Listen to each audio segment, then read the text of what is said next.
Russia moving forces closer to the border. President Biden's national security advisor warning that Vladimir Putin is in a position to act aggressively against Ukraine at any time. But high-level diplomacy is also underway. French President Emmanuel Macron heading to Moscow to meet with Putin, hoping to avoid a new European war. Senior national correspondent Terry Moran has the latest from Ukraine. Overnight, French President Emmanuel Macron heading to Moscow to meet with Vladimir Putin as Russia mobilizes more troops even closer to Ukraine's border. Macron telling reporters before leaving Paris it's essential to stop the situation deteriorating. U.S. officials estimate that Russia now has in place 70% of the forces needed for a full-scale invasion of Ukraine. Satellite images show Moscow's military massing in neighboring Belarus. U.S. National Security Advisor Jake Sullivan warning that there is a, quote, very distinct possibility that Putin will order an attack on Ukraine. It could take a number of different forms. It could happen as soon as tomorrow, or it could take some weeks yet.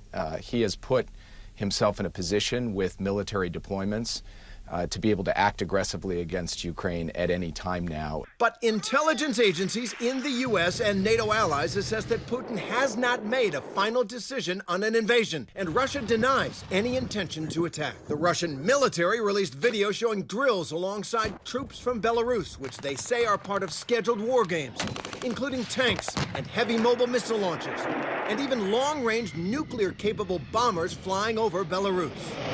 And in the Black Sea, Russia has up to 30 ships at the ready, including 5 amphibious assault ships that could be used for beach landing. For years, Vladimir Putin has poured money into the Russian military, which was once crumbling, seeking to reassert Russian dominance in the region. This is a military that's backed by a lot of firepower, a lot of air power, naval power.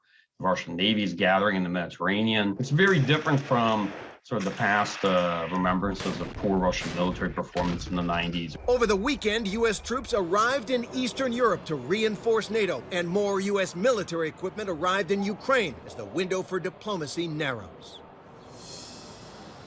And Terry is joining me now live from Kyiv with more. Terry, it appears Russia is entering a final phase here if it intends to launch a major attack. What can you tell us?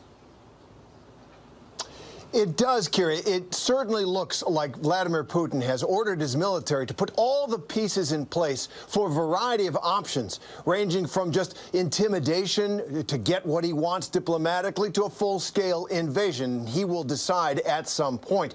What you can see today is the intensity of both the diplomatic and military activity is accelerating right now, with Macron in the Kremlin as we speak, trying to find some way out. He has said that Russia has legitimate security concerns, and he's also said the situation must be stopped from deteriorating any further. So he is trying to play the broker's role there. But Russia continues to build up forces, adding troops and forces in neighboring Belarus, surrounding Ukraine. At sea, in the Black Sea, 30 ships, including 5 amphibious warships, as I mentioned, ready to pursue action from that front.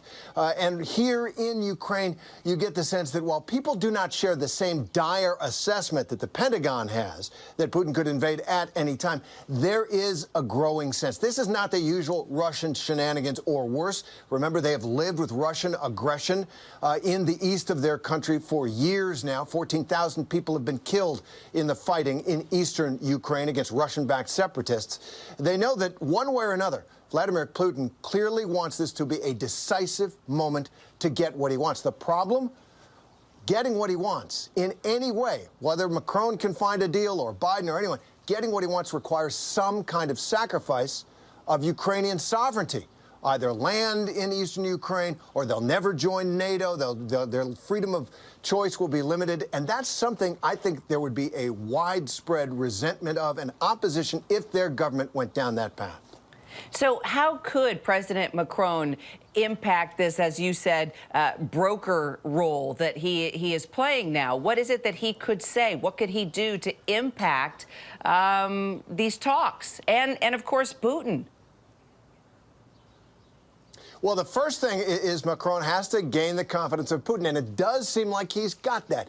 Putin apparently called him a serious interlocutor, somebody who will listen. That's partly because Macron begins from a position of respect with Vladimir Putin. He says, I get it. He says there are legitimate Russian security concerns, that the expansion of NATO eastward really unsettled certainly Vladimir Putin's sense of Russia's security needs and strategic interests. And so perhaps there's something around that that could be done, a recognition by NATO that while Ukraine has freedom of choice, there's no prospect of Ukraine joining NATO in the near future. But they have to be very careful because President Biden is determined that there will be no deal with Putin that recognizes the old Iron Curtain, that recognizes there's a sphere of Russian influence that the people, the 100 million people who live in what used to be behind the Iron Curtain, these free nations now, of Ukraine and Poland and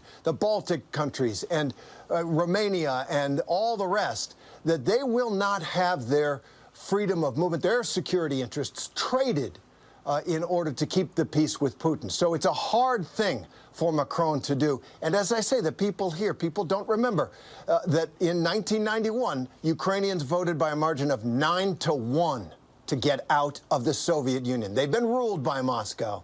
They don't want to go back.